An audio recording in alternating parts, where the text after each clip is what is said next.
এখন আমি ভেন্ডি ভাজছি, ভেন্ডি ভাজা শুরু করে দিয়েছি। ভেন্ডি ভাজাটা হয়েই এসছে, এবার নামাবো। আজকে শনিবার, তো আমি কি রান্না করছি দেখো। এই যে আলু কেটে রেখে দিয়েছি, এখানে ধুয়ে জলেই রেখে দিয়েছি, নাহলে কালো হয়ে যায়। আছে সয়াবিনটা আমি জলে সেদ্ধ করে রেখে দিয়েছি। আর এইখানে আছে পটল, পটলটাও কেটে রেখে দিয়েছি, ধুয়ে রেখেছি। দেখো কালকের পটল আজকেই পেকে গেছে। পাকা পটল খেতে ভালো লাগে না, তা কী করবো, ফেলে দেবো, তাও দিয়ে দিলাম। পটল কেটে রেখেছি, তো আলু দিয়ে সয়াবিন দিয়ে পটল দিয়ে আমি তরকারি করব। আর বাইরে দেখো প্রচুর বৃষ্টি হচ্ছে, রাতের থেকেই বৃষ্টি হচ্ছে।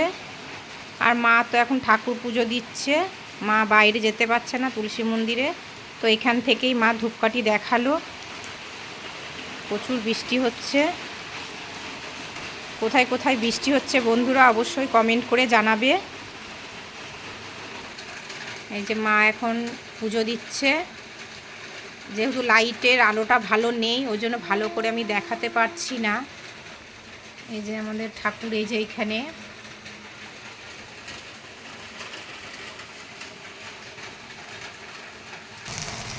তো চলো, ভেন্ডি ভাজা হয়ে গেছে, এবার আমি তরকারিটা করব।